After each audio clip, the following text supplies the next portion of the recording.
Hey, Stoney here with another over-explained video. And in this video, we're going to take a look at a very unique phantom race strategy. To start off this video, I think I want to give you a little background information. I was browsing Reddit one day and came across this post that essentially says, hey, I have been spamming Phantom Ray and I've got my MMR from 1600 to 2200. And I glanced at the post, right? Essentially what this author is saying is he plays standard, he spams Phantom Ray all the way at the end, and is able to kill a lot of compositions. So few things to take away from, right? He talked about skipping round 2 to get 2 Phantom Rays. He talks about keep getting 2 Phantom Rays per round, adding Cloak. He talks about some general information about, of course, having Chaff, of course, having Chaff Clear, stuff like that. So when I first read this, and I thought, well, that's pretty straightforward. And if I were the defender, I probably can just defend it. There's like a million ways to defend it, right? You can go marksman, you can go phoenixes, you can go multi-melter, you can go anti-air wasp, and all sort of stuff. And that is until I've met this player, which is Apricot Scrub, and he beat me with it. And I saw this Phantom Ray thing from like round 2, and I was like, okay, so there's something to it. So I reached out to this player, and I asked him to send me a couple replays, and we're going to watch a few of these games to find out what exactly is this Phantom Ray strategy, how does it work, and how do you make it work in your own play. Now that I've seen a couple games, and also I've played a couple games with my friend, we all agree that there's definitely something there. It may not be the next Foon Boat, it may not be the next Vulcan marksman. That is definitely a powerful composition. All right, so let's jump into the game. One here is between Belief and Apricot Scrub. Belief, I think, is around 2300 MMR. Is definitely up there.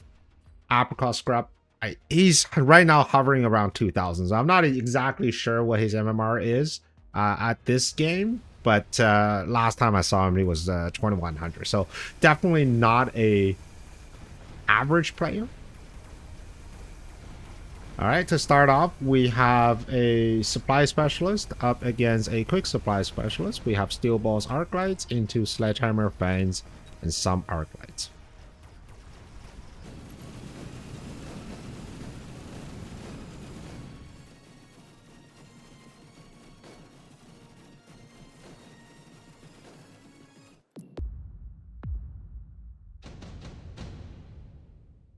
Okay, getting into round 2. So according to Apricot Scrub, at round 2, you should skip your reinforcements, and then you end up with 450, and with that, you lock the Phantom Rays, and you get 2 of them.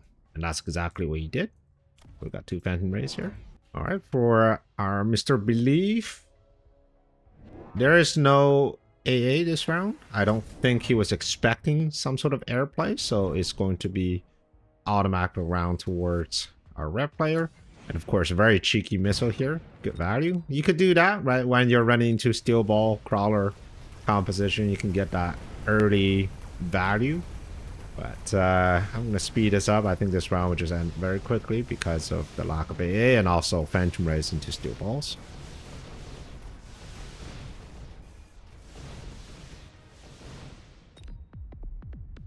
Round 3. So now the cat's out of the bag, and blue player now knows Phantom Rays are on the board. He's got a couple great options here.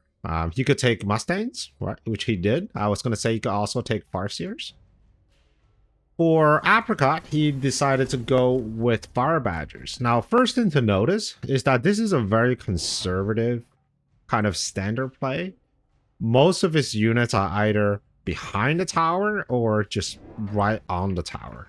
So if I were especially the aggressor here, I could probably just put Stormcaller here and start shelling for the entire game. So you put a Stormcaller and then a vertical fan here and just start shelling the entire game. Round 3, Phantom Ray gets the first tech, which is Cloak, 250 resources.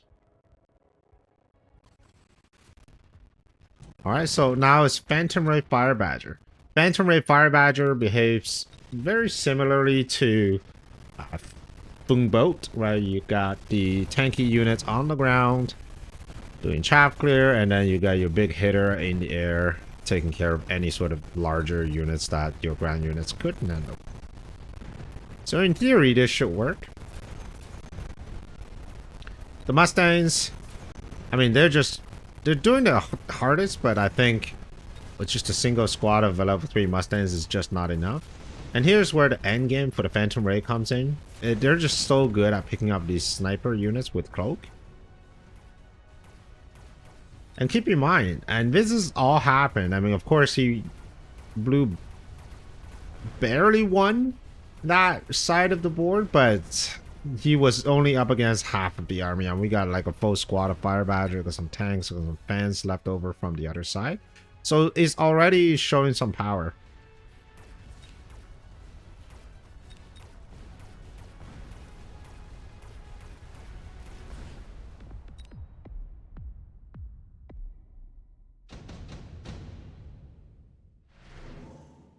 Alright, we got reinforcements. Tech research is picked up by Blue. For Apricot, skip. Okay. Is that going to be even more Phantom Ray? Yeah, it's going to be Phantom Ray. So true to his post, it's going to be Phantom Rays every turn. Unless he needs additional deployment for chaff. I mean, he barely has any chaff. He's got 3 squads of fans that he started with. And that's all there is for chaff. Not that he really needs them. I mean, he's running into arc lights, Mustangs, all of which are great into chaff, but not so much into medium-sized units. The only things that really kills medium-sized units are Phoenixes.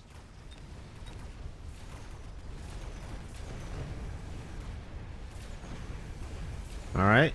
The Fire Badger are doing an excellent job. I'm just clearing out these crawlers, but I am a little concerned about these fangs. And also, the strategy itself is, for the Phantom Ray is a little weird because right now we're kind of at the end of the round here. They're just, you're looking at it here, right? The Phantom Ray doesn't have a lot of good target to hit on.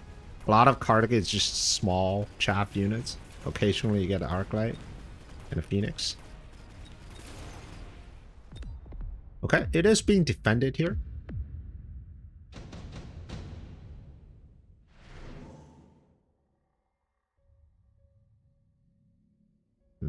Okay. Continue to skip these reinforcements. Rhino assault for some additional tempo. You might be able to put a Rhino here and just stall these Fire Badger for quite some time. Oil went down, mostly to deal with the Mustangs. I mean, you can't really commit into heavy Mustangs as a defender, right? Because it's something like this will happen. You just hit the armor button, and all of a sudden your Mustangs are very ineffective. You may argue, okay, level 4 Mustangs, they deal 148. But a level 2 Ray with armor blocks 120 of that 148. So that's almost 90% of the damage reduced. And for level 2 or even level 1, they take no damage from a level 1 Mustang. So all of a sudden the Phantom Rays are just completely dominating. And if you're not reacting quickly enough, the Phoenixes are not enough either. Why? Because you get 3 Phantom Rays per pack and 2 Phoenixes per pack. And he's been building Phantom Rays every single turn, 2 squads a turn. So you just end up with a whole lot of bodies. But hold that thought though. It looks like he is not at critical mass yet. And the Phoenixes continue to get leveled. And of course the Mustangs continue to get leveled. I think the problem with this round is that this fire, and this oil was not ignited. So that was a bit of a miss. I was actually expecting something like range on the Fire Badgers. Well, more fire is being offered, so the Vulcans should deal very nicely into the Mustangs. But for our defender, I think the Overlords are really good. When I was playing against Phantom Rays, like in an aggro versus aggro setup, if you want to see a game, there was a game that I recorded not too long ago versus Woot, where he went for Rays and I went for Launcher Overload Boats. And I was quite strong. Typhoon. Okay, I thought for sure he was going to take the boats, but instead it's going to be Typhoons with homing missile. I think the homing missile was mostly to answer the medium unit threat and maybe get a cheeky tower, because this Typhoon is actually aiming straight at the tower. The Vulcan makes sense, but the Typhoon, I suppose. I don't think the Typhoon is a great choice, though. I mean, yeah, I guess you got homing missile, you have great chaff clear, but they will get stuck on the Phantom Rays because, and they have armor. So why getting Typhoons? I think our blue player here is very confident with the ability of his Phoenixes, but I mean, come on, look at all these Phantom Rays. And now triple tech with shield, and shield is a direct answer to these heavy hitters like the Phoenixes. And it's just falling. Like you hit this many number of Phantom Rays, they can almost chaff clear themselves. Missile went down. And the problem with with this kind of build is that it is very heavily momentum based. Extended range rays makes it even harder to deal with, I think. I wouldn't really want to take extended range rays because they will stay decloaked just because something is in the range, which means the Phoenixes will get another shot at them while they're moving. So I feel like if you're going to take cloak, just forget about range at all. It will be safer that way. The only time you want to take extended range or just range is if you want to play a composition like a Typhoon Phantom Ray. So if you take ER Ray and Typhoon and you take range on the rays, your rays will actually stay behind the Typhoon. So it makes a very nice combination. All right, so the boats finally are coming down, but I feel like this is too little too late. I mean, jump? I'm going to say that's a misclick. I'm not entirely sure what's the point of jump drive. Yeah, I'm pretty sure that's a misclick. Okay. But I don't think that'll win it. I think this is done. I mean, that's so many Phantom Rays. And they're all level 2, which means they can essentially pop Typhoons and pop boats in just a few volleys. So it really just comes down to chaff clear, especially late arriving chaff. But now with fire on the ground, because of Vulcan Firebomb, you don't even have to worry about that, right? We got a lot of fans just kind of tying up the Phantom Rays on the side, but I mean, look at this. Sure, we got Phoenixes, you know, level 3 Phoenixes taking down some Phantom Rays, but there's just so many of them.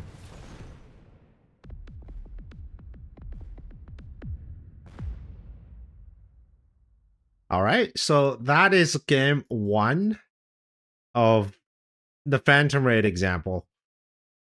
It is looking pretty strong. I mean, sure. I mean, it looks kind of silly, right? If you first look at this board, you would not expect this to be like a 2300 MMR type of game. You look at this board, you go like, that's like 1500 or 1400. Everything is kind of crumbled up, right?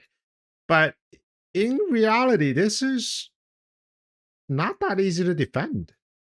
Let's jump into another game and let's see how the next defender fares with this type of strategy. All right, so we're going to jump into game 2.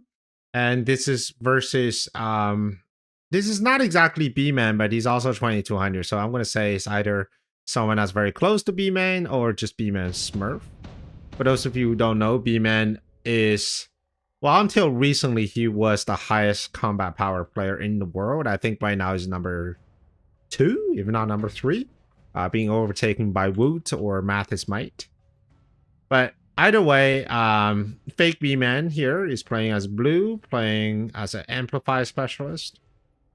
And Apricot Scrub, a red player, is playing as Aerial Specialist, so that makes it easy to kind of get Phantom Rays going. Very similar setup. We still got Steel Ball Crawler and Arclight, so very similar to our game 1 that we just watched. Into Sledgehammers and Crawlers. I think a key part, as we're kind of learning this new strategy, I think the key part of this is to have a strong front line that can deal with the Chaff War with at least a few units left over. Because as soon as you get, you know, if you do not win the Chaff War, and if you're forcing your Phantom Rays to do Chaff Clear, then they will get taken down fairly quickly, right? If Phantom Ray behaves very similar like the Sandworm, if you can tie them up with Chaff, then you beat them. You can bring them down with Melting Point. But if you cannot tie them up with Chaff and they break through, then you're going to have a bad time.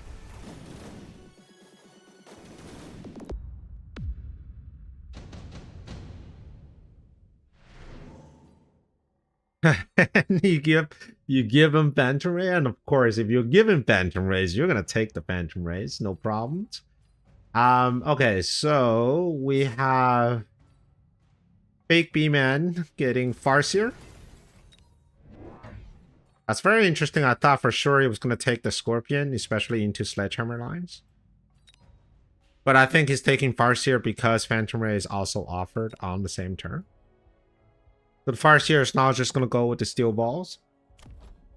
The small Amp Core were implemented onto the Steel Balls. What did Apricot take? Oh, he actually took the Fangs. He didn't want the level 2 Phantom Rays. That's so interesting. Huh.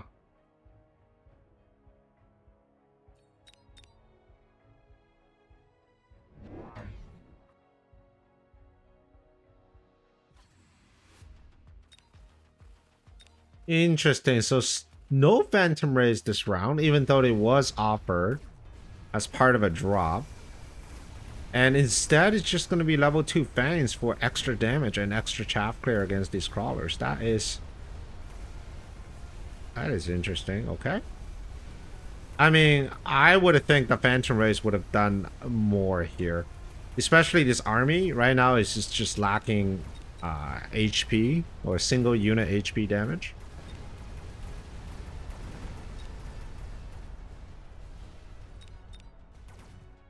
Curious.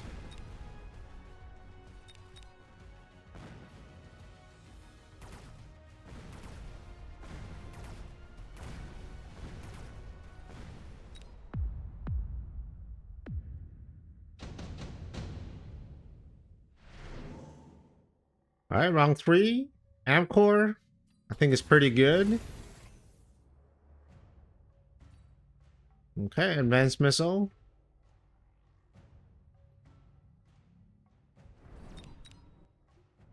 All right, taking advantage of the units here. I'm not entirely sure if this missile is going to hit the Steel Ball. I feel like the Arc Lights are also standing in it, but yeah, indeed, it's going to take the Steel Ball. All right, we got double squad of Phantom Rays being added in. Now, without the Steel Ball to tank, and also with so much Chaff Clear in the form of these level 2 Fangs, the Phantom Rays are going to go to work. Okay, so this is a bit of a late Phantom Rays, so they are brought on board with Steel Cloak. So that makes them extra punchy and able to survive a little bit longer. So sure, there's the Farseer, a little scary, but it doesn't matter because the Phantom Rays are here, they're on tower. Yeah.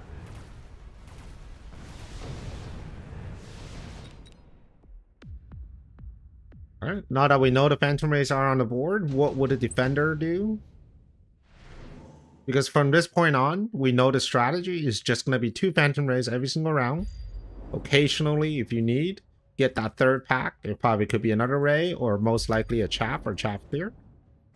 We are round 4. So the rule was originally round 2 you get 2 phantom rays. At round 3 you got 2 more phantom rays. At round 4 you get cloak, and then you just keep adding phantom rays. All right, so here it is, 2 phantom rays. Fire was taken just for chaff clear, because once you don't have chaff, once your chaff runs out, the rays clear everything else. The first year was sold by our blue player in favor of some wasps. Okay. Okay, interesting. I think he misplayed a little bit. He finished out his deployment, so he has to get additional deployment in order to bring the wasp online. The wasp immediately got jump drived on the side for a cheeky tower capture, while the rest of his army has no AA. Okay, interesting choice. I don't agree with it, but sure. All right. Now, one thing to note is that the phantom rays are notoriously bad into wasps, especially into AA wasps. So maybe there's something here. But yeah, I don't think this is a very good round for our blue player.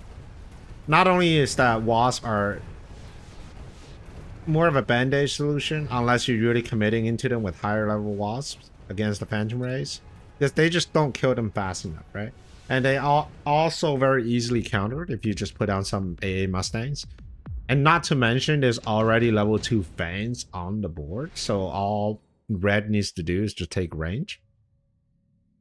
Alright, we got unit drop. Vulcan is offered. Phoenix is also offered, so I probably would take the Phoenix on level 4.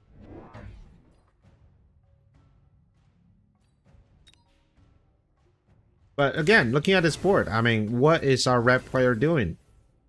Every round, 2 phantom rays. And I think the goal is he wants to get it up to what? 8 of them? And then you just level. Like, once you fill the back line with phantom ray, you just keep leveling them and keep building chap and chap clear, and you win the game. It seems too easy, doesn't it? Like, I feel like at this level, like 2000 MMR plus, this is something that your opponent will most certainly figure out, right? Here comes the boats. I love the boats. I love the launcher overload on the boats. I think they are a great option into phantom rays.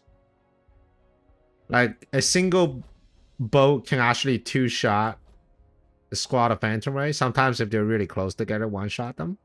And that's the thing with air units. They tend to clump.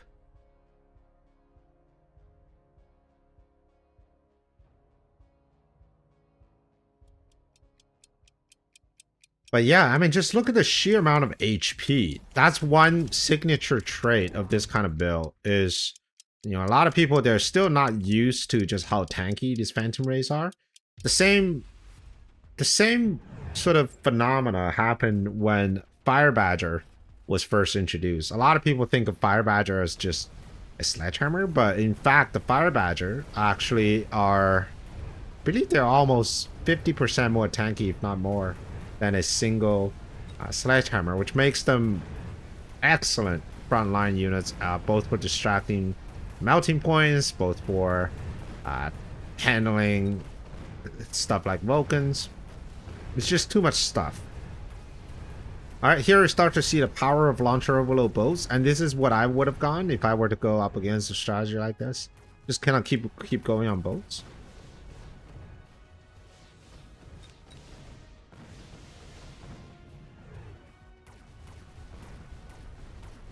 But not like this, right? Once your boats are in direct engagement with phantom rays, the phantom rays of course win, so you're going to need to have something in front of the boats.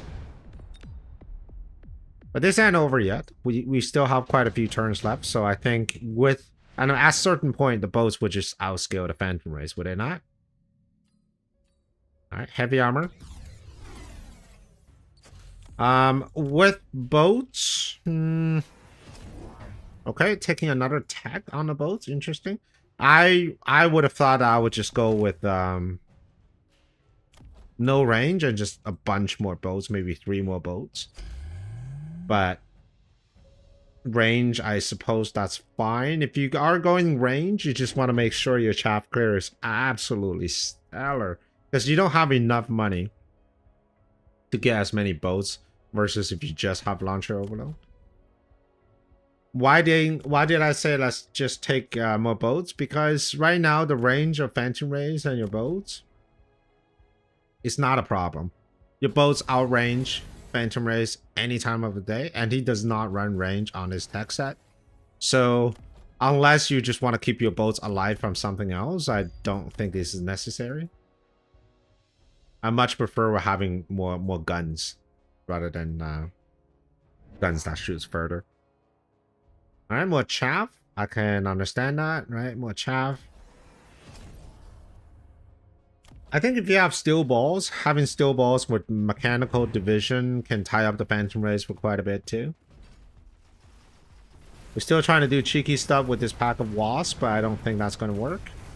Okay, boats are coming in. Chaff clear is okay because this arc light got distracted onto the sledges, which means this boat is not being enabled and is spending all this time shooting at crawlers. But these 2 other boats, which actually were shooting at the right targets, they're doing far better. Come on, Arclight, you're the real MVP here. Oh, what a tower. Still struggling, even with the right units. And this is where things gets a little scary. Level 3 Phantom Rays, they no longer get one-shotted by boats at level 1. Level 3 Phantom Rays with 10,000 HP. And a shield. They survive 1 volley from a level 1 Overlord. 3rd tech with HE. I don't know. I again, just like the previous round, I feel like we don't need more tech on the boat. I just think we need more boats. We need more boats. We'll potentially need more levels. Because now with HE, your level 1 boats can't even one-shot level 2 Phantom Rays. So that's a bit of an issue.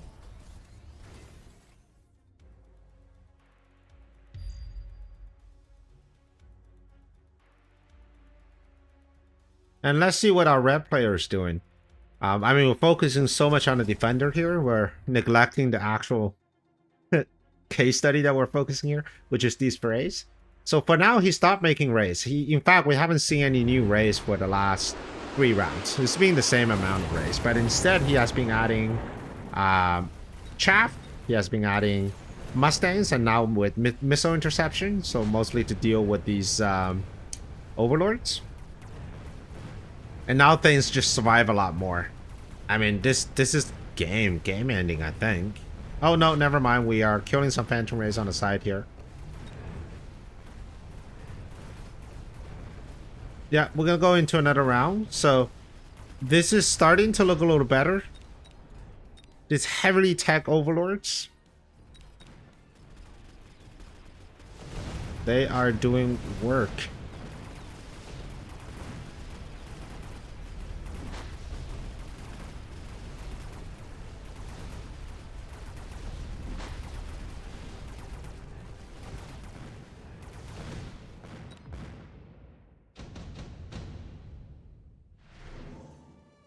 Now, with Overlord boards like that, you will have an opportunity to just win 1 round, and that's the end of the game. So, what you can do, if you survive this round, I'm going to assume he's going to put even more Overlords on the ground here. Fire's off cooldown, so it's going to be at that familiar old place to kill all this chaff. And there's no way to defend against it, unfortunately, for our blue player. He's got 1,200 left over. You could certainly buy 3 more. I think the wasp can be sold. Right now, they're really just not doing anything, especially with that many Mustangs already on the ground.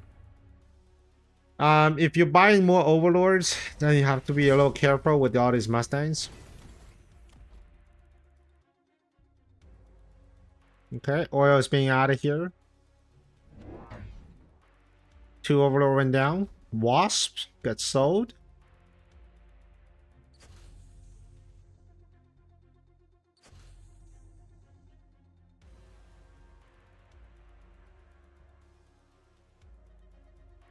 I'm not entirely positive about the impact of missile interception on Mustangs into overlords. So if you know what is the optimal number of Mustangs to overlord ratio for AM, leave a comment below.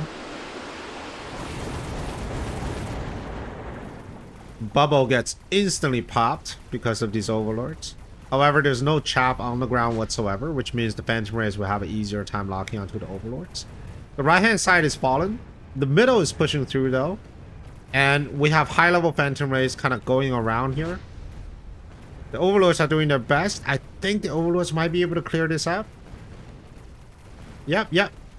Oh, one more shot. Oh, gets it. Okay, so the overlords are clearing up. We're at round 8, so we have a board flip. Yeah, I think Overlord might be the right way to go, but let's see what's the response here for our red player. I mean, it's not over yet.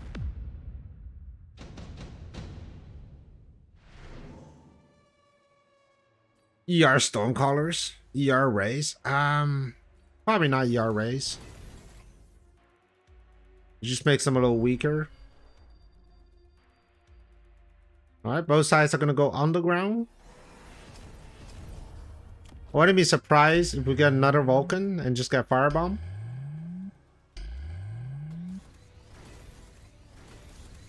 We actually have multiple shear bubbles. If you're gonna do shield bubbles like this, I would just put like a single squad of crawler at the front.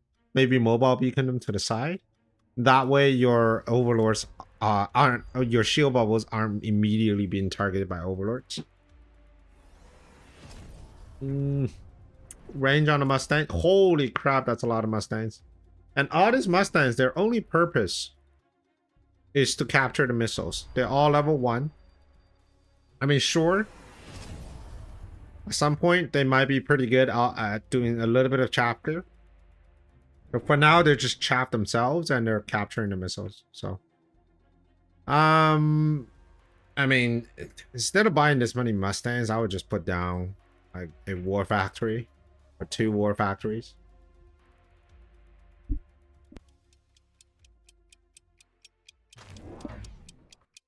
All right, let's speed this up. Let's see what happens.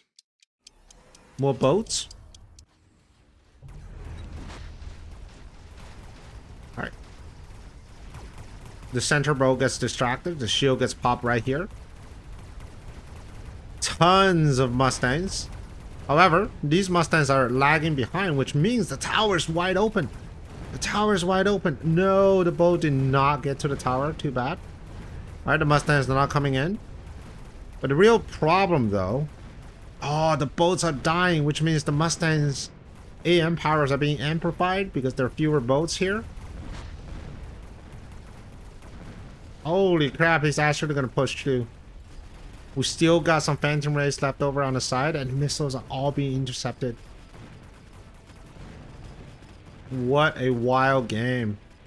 I mean, later rounds has kind of evolved into more of a Mustang game than a Phantom Ray game, but at its core, the Phantom Ray was what triggered this sort of response. So if you know your opponents are going to go Overlords because that's such a good unit against the Phantom Rays, then you can hard counter it with anti-missile devices. Well played, well played. All right, so far we've seen 2 games with this sort of ridiculous setup in the back line, right, with just Phantom Rays and other units. And both feels very strong for the Phantom Ray player, even though the defender have the right unit composition. So, that's very interesting. All right, we're going to jump into a third game. So far we've seen a defense using Phoenixes, defense using Overlords. I think Marksman, they might be okay, but they kind of fall off just due to deployment. You just cannot, like, every time your opponent builds 2 squads of Phantom Ray, which is six Phantom Rays, you can only build 2 marksmen.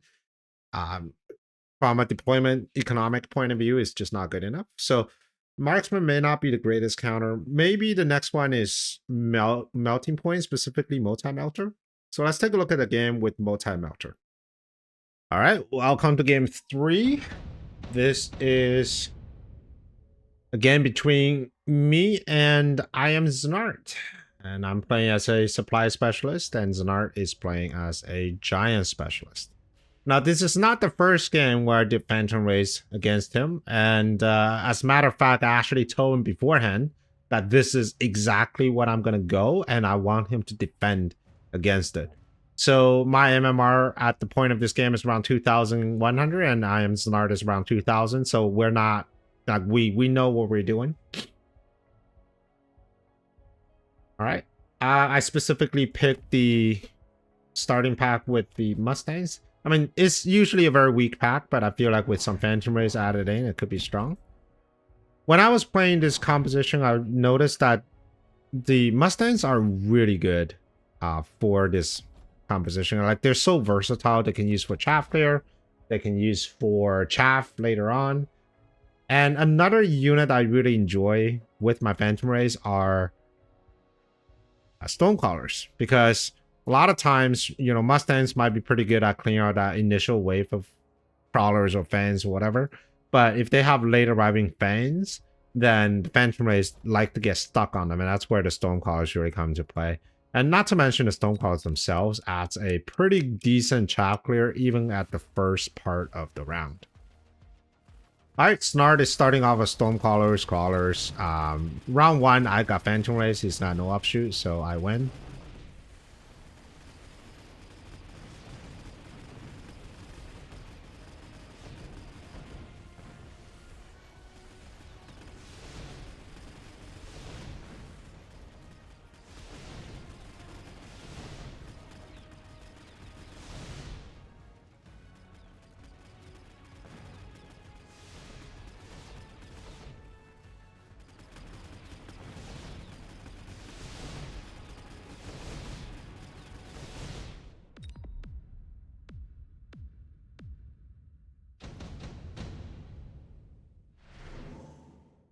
All right. Round 2, triple fans is very enticing. I think that's what I'm going to go for. Triple marksman could be very good if he wants to use marksman with Phantom Rays. Earlier, I did mention, like, marksman is probably not the best option because of the deployment economics. You just can't get enough bodies out as quickly as your opponents can with Phantom Rays. Okay, so it's going to be triple fans from both sides. All right. So for my opponent, it's going to be late arriving fans, and these are super annoying because by that time, your Mustang will probably be pretty dead, and your Phantom Rays will have to do chaff clear. For me, I'm going to put the fans a little bit forward, primarily to draw whatever arc lights or chaff clear units my opponents are going to put forward. And I've added even more Mustangs in the back. So the strategy here is I want to set up a very strong, healthy early board that are great at chaff clearing. And now I'm going to start piling on a Phantom Ray. So notice we are at round 2, and I'm not doing 2 Phantom Rays at this turn just yet because I want to set up the board a little bit more. But rest assured that that is the strategy, like with the Rays I'm going for. And my opponent knows this because I told him at the beginning of the game I'm going to be spamming Phantom Rays. So he will be expecting this.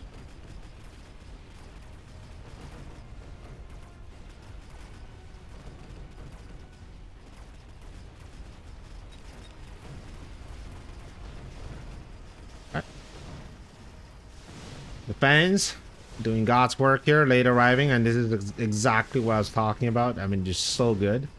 The Phantom Rays have a splash damage of 3 meters, and they're virtually non-existent. Like, 3 meter is not even a square, which means you're probably going to hit one fan and the fan that's sitting right next to it if they're closing up.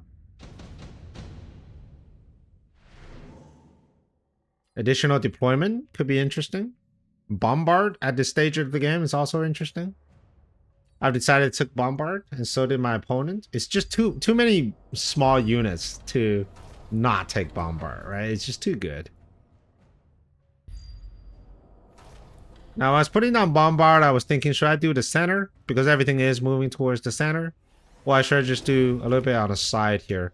I wanted to go a little bit on the side so I have a clear path to the tower. So with the Phantom Rays.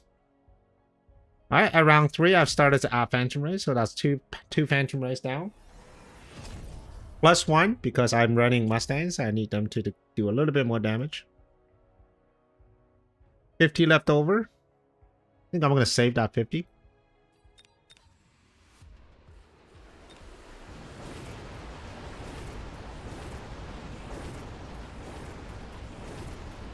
Alright, so far my opponent really doesn't have any anti-airs. But now that you've seen this triple Phantom Rays in the sky, I think the anti-air is going to come very soon.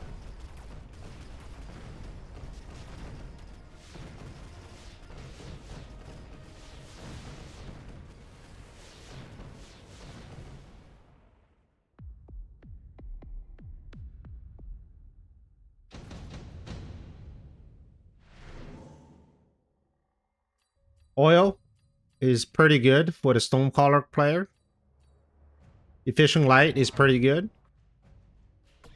My entire board consists of small units, whether it's Phantom Rays, Mustangs, Chaff, and later on if I were to put down Stonecallers, right? So getting that Efficient Light manufacturing is a very good card, especially at round 4. Speaking of anti-air, here's the first one, Melting Point. Immediately taking Multi-Melter.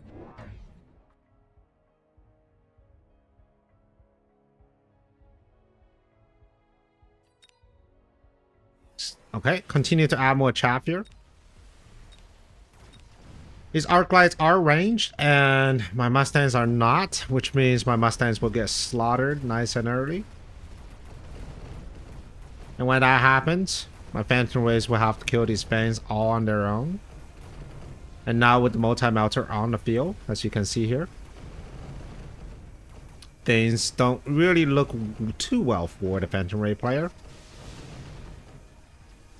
Yeah, they're just getting stuck on his Fangs, so Multi-Melter gets to work.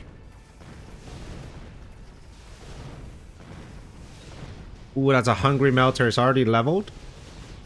And the scary part about Melting Point is that once they get to a certain level, it's just impossible to kill them. I mean, they charge up so quickly.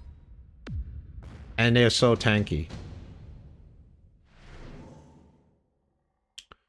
Alright, we got Smoke Bomb and Underground Threat, both viable. Assault Stormcaller, I was thinking about it, but it's already got Multi-Melter on the ground, so it just doesn't make any sense.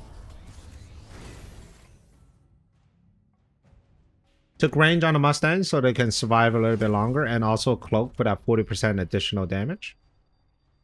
Underground went down here on the side. It's going to be more chaff here for me.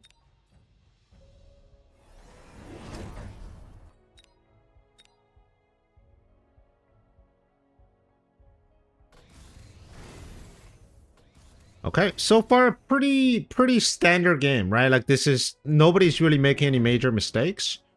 Everybody's kind of improving their board. In fact, I like my opponent's board slightly better. You got leveled arc lights into somewhat level Mustangs, and arc lights do outrange Mustangs, so it's always a great trade. We have Multi-Melter into Phantom Rays, and in theory Multi-Melter should work really well, and one of them is already level 2, so if you look at the Melter on the far right, that Melter is going to kill these Phantom Rays extremely quickly before they even have too much of a chance to deal damage. The Melter on the left here is struggling a little bit because it is up against level 2 Phantom Rays, but even then, it's doing a great job of just bringing them down. Right? So Multi-Melter, they are pretty decent into Phantom Ray, and as they should. Multi-Melter is supposed to be the killer for medium-sized units.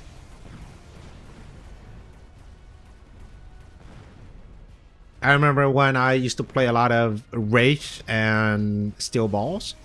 One of my fear was just a back line of Multi-Melters because it kills Wraith and Steel Balls very efficiently at the same time. Farseer is offered. That's an immediate grab for me because none of the other units are actually useful. And another reason for Farseer is because of the cheap EM and the ability to just get range and outrange Multi-Melter. The power of the Multi-Melter comes from its technology. So imagine if you got a bunch of Melter and I have EM and disable the technology. All of a sudden my Rays will essentially rampaging through his entire line without any defense. So that's the goal I'm working on here. I could use Phoenix as my source of EM, but Phoenix is often slightly unreliable because one is extremely flimsy. So if you are shooting at something else and your Multi-Melter locks onto your Phoenix, it will die in about 2 seconds. The Farseer, yes, they're a little bit more expensive, but they are also a bit more versatile. They're filling multiple gaps. I don't need a anti-unit unit. I think the Phantom Rays is squarely in that category. I need units that can fill in the gap for more chaff clear. I need units that can fill in the gap for a bit of tanking and also at the same time doing EM. So Farseer seems to be a pretty good choice here. Alright, here's the first disable, this level 2 Phantom Melter. And also the level 1 Melter on the side. So as you can see, once the Melter is disabled, things start to fall apart. Alright, there goes another one. And this level 3 Farseer is also packing a lot of firepower and sweeping across the board.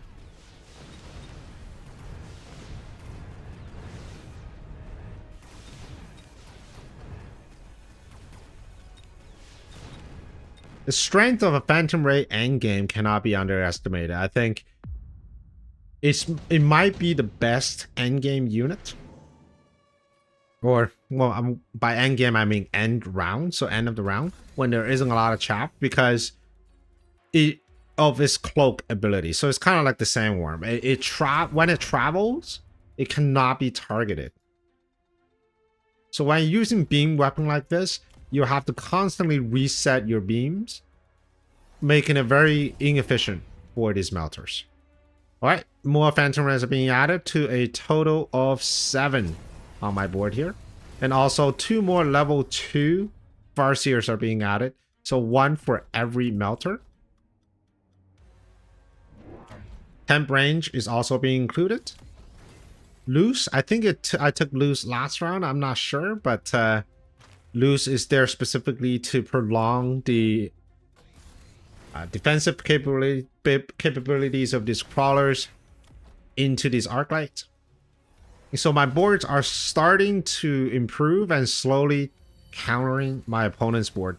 And it was only about 3 turns ago we thought that my opponent has like the perfect answer, right? You got your arc lights to do everything on the ground, outranging the Mustangs, and then you got this multi-melter that looks so menacing and taking care of all these Phantom Rays. But all of a sudden, with loose, with EM, things start to look a little bit different. These late arriving fans are still super annoying. It's actually taking a lot of firepower from my Farseers, so they're not being targeted. They're not firing at these melting points. However, once they are, these melting points become pretty darn useless. Now, one thing I didn't like about this interaction is that the melting point was able to continue to lock onto the Farseer even after it has been disabled, which means it might be time for me to take range on the Farseer so they can actually survive a little bit longer. I do quite like the idea of Farseer in this composition. Like, they're just like this in-between unit between Stonecrawlers and Mustangs. They're doing just a lot of chaff clearing and also disabling these melting points. Alright, Rhino, I think is a great card. None of the other card is particularly great into whatever my opponent has. I was thinking about boats. Maybe give them range, but Rhino is good here because I can use them as a big shield, and later on I can just sell them one by one, and each one will give me 300. So it's not a terrible idea. It's just a bit of cash that I can use later on. And more rays, more Farseers. Bombard is off cooldown. I thought my opponent was for sure going to bombard on this side because of the stronger Mustang, but he knew better. So whenever you're in high MMR plays, you don't always choose the most obvious target to bombard because you know your opponents are going to defend in that part. And that's exactly what's happening. I'm going to defend my level 5 Mustang. I'm going to neglect my other Mustangs, and my opponent's going to get that great bombard off. I just don't have enough money for 4 shield bubbles. Snard, you know, high roller, getting 4 shield bubbles. He also took the Rhino and he added armor onto the Rhino. The armor was there to tie up my Mustangs, but I already have pretty decently leveled Phantom Rays, so I wonder if that's really going to pay off with Snard. Alright, the Phantom Rays are getting in once again. Getting locked on pretty much by every single melting point. So just like that, my entire line of Phantom Ray disappeared, but here comes the Farseer. Alright, taking out half of the melting point force.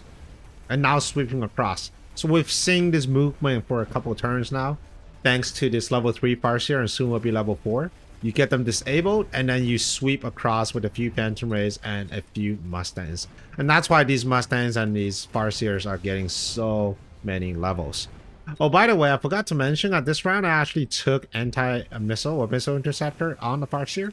I figure it's a free tech. I mean, not a free tech. It's a tech that doesn't involve the primary weapon of the unit.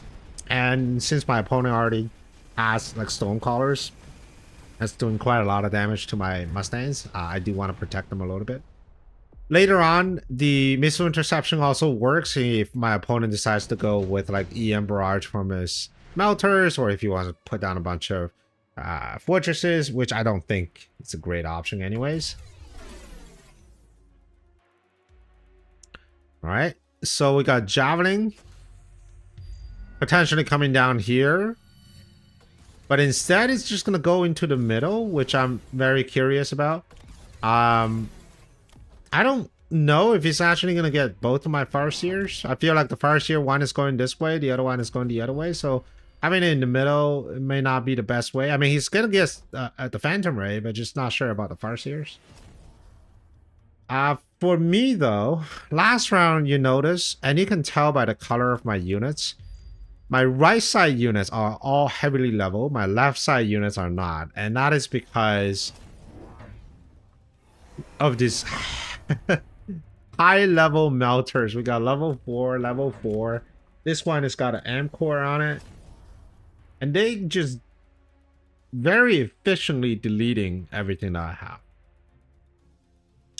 So how do you answer these sort of high level melters? Because they, you know, they're just going to eat up your Phantom Rays, no problem. I think what I need is just one additional chapter. There was a lot of fans at the front and also later arriving fans. Like whenever I'm playing a standard game in the late game, I love to have Stonecallers. I think a Stonecaller is just a fantastic, well-rounded late game unit. Not only you can double tech them with launcher and range, you can tech them with EMP to make sure your entire opponent's board is super slow. It works well with chaff clear, it works well with anti-giant. It's just such a flexible unit. So I took the Stormcallers, no tech on them yet, it's just a casual triple Stormcaller. And as you can see right now, I mean, it's actually doing a lot of chaff clearing. My opponent took 4 AM devices. I think I might be able to get one of them, maybe. Oh, no, it is. Oh, yeah, I got one of them. I'm happy. But it's these level 4 melting points that I currently have no answer for. But that's okay. Well, we're going to get there.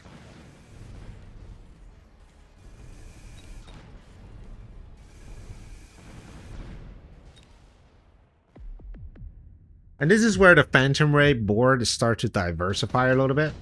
Your Phantom Ray is still your backbone. They serve a very crucial role of anti-unit and also just a lot of HP for your opponents to get through.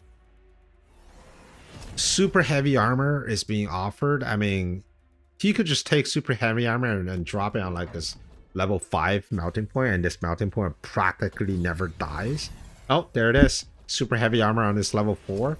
327 1000 HP.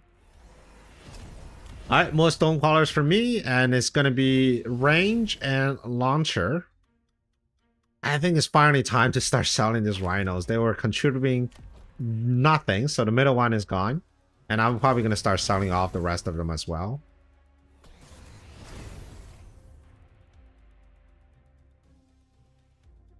Alright, so now my board is consist of a lot of missiles. We have Stonecrawlers, of course. We have Farseer also shooting missiles, and then we have Phantom Rays that's also shooting missiles. So if my opponent go hard into AM devices, which he is, he should be in a pretty good spot. However, these are launcher overloaded Stonecrawlers. Let's see how it works out for him.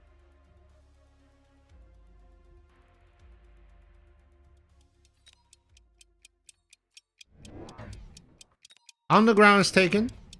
Underground will prolong the life of these crawlers, especially if they're leveled up from my Mustangs. However, my Mustangs, they are decently leveled as well. So I'm not too worried. Alright, a ton of missile going down. Just chaos everywhere. However, I think the oil is helping my opponent a little bit. Alright, Phantom Rays moving in.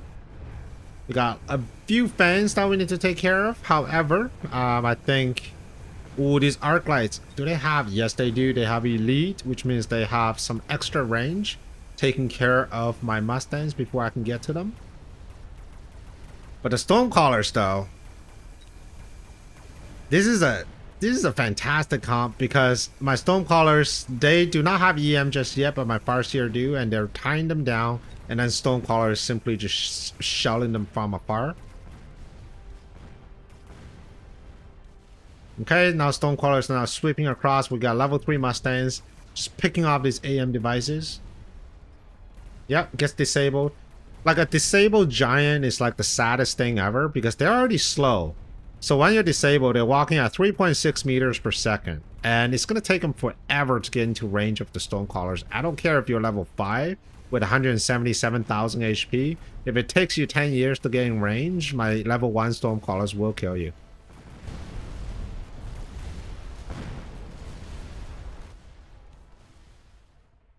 So in the later rounds, I mean, you have to get EM. If you don't have EM, you're not playing the game right. Round 11 unit drop. We have level A Sabertooth. Instant soul for me. It's going to be an instant soul for my opponent as well. I'm surprised he's not putting down even more multi-melters. I think he's not really concerned about, at this point, the mid-round fight against my Phantom Rays. He's been winning that very handily for the last 3 rounds, I think. These melters are absolutely huge. Level 6, level 5. Level 5, level 5. So huge melter. He is adding 1 more, 2 more, okay. As if I'm speaking through him, through space-time here. So he's thinking about adding more. A bunch of missiles went down. I was anticipating, I was looking at the board. It's like, okay, if I were my opponent, what I'm going to do, I'm just going to put missiles and get rid of these Stonecrawlers, right? So what I did is I just actually put down missile interceptors of my own. These actually work pretty well because my opponent just took EM as well, EM barrage on this melting point, which means the missile interceptors are going to work in collaboration with the Farseers.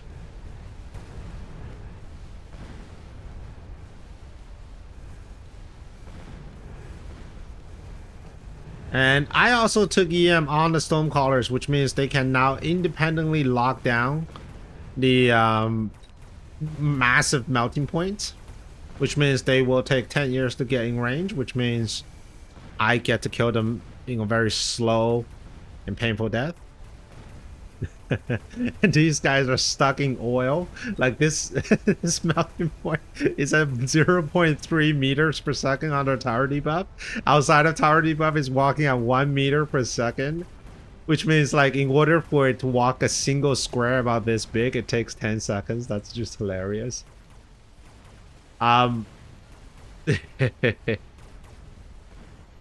Yeah, and yes, that's game.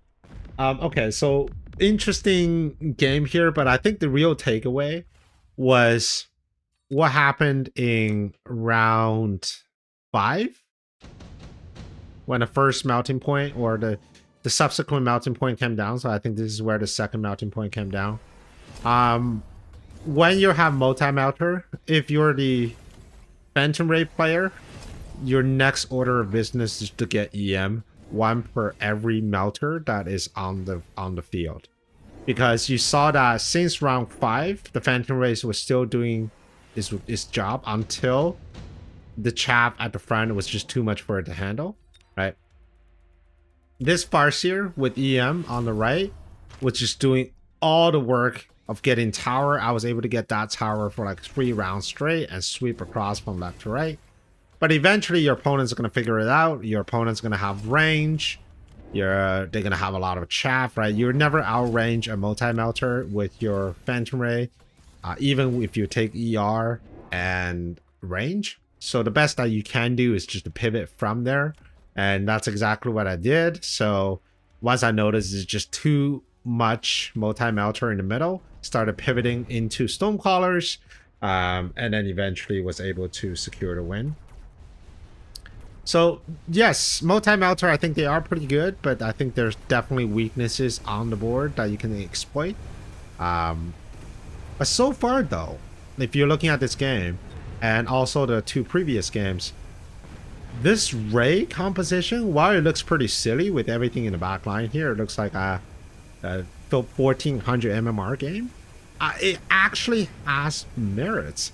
So let's go back to that Reddit post and let's take another look and see what exactly is the secret to the Phantom Ray from its original inventor. So let's go right there.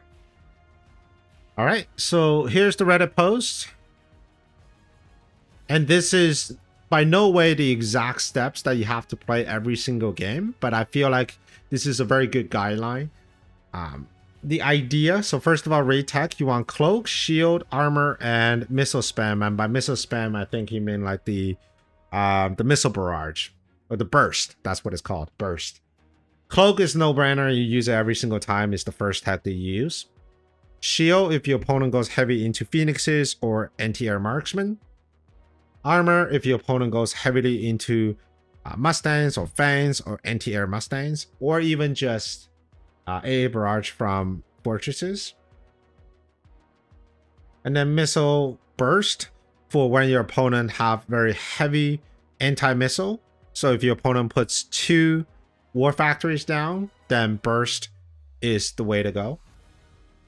You want to play standard. I think the best unit to start are any sort of sledge compositions, any sort of arc-light compositions, and I think Mustang composition work well as well.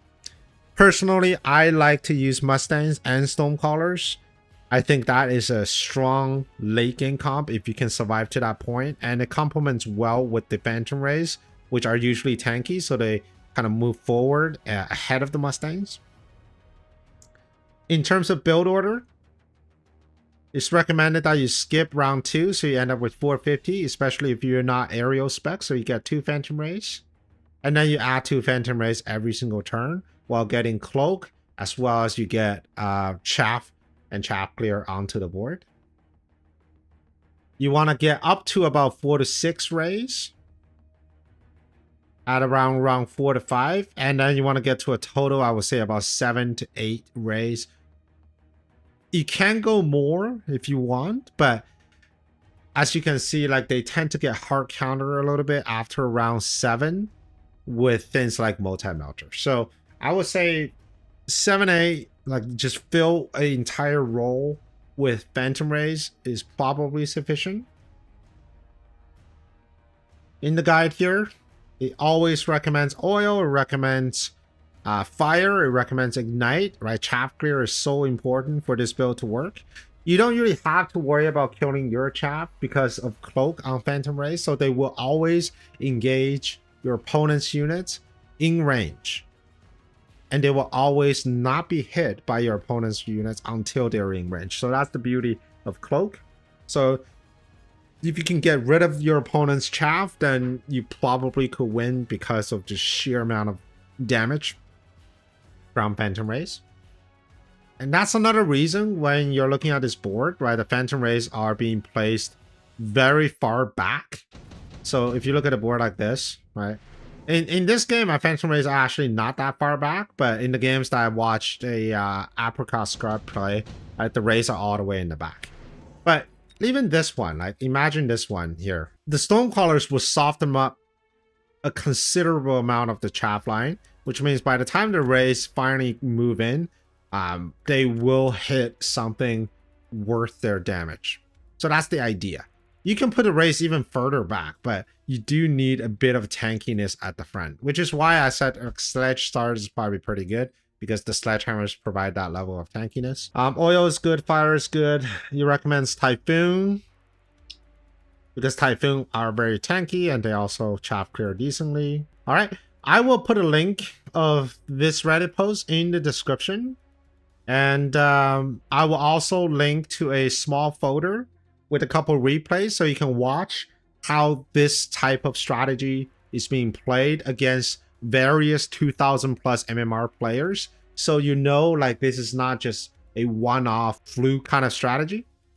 And let us know in the comments. What do you think? Have you had any success, especially if you're sort of the mid 1500 MMR? How are you playing this particular build? And what is the most efficient way against the Phantom Ray? Now, I personally had a few great games playing as a defender, and I will share it in a future video. But for now, enjoy this very unique, a little bit counterintuitive strategy where you're trying to play backline Phantom Rays up to a critical mass, and then it just becomes unstoppable. All right, I hope you enjoyed this over-explained video. And if you want to see another video, here's one for you. And I will see you on the next one. Prepare your tactics. Mechabellum's calling. Deploy your fortress. The battlefield's alive with swarms.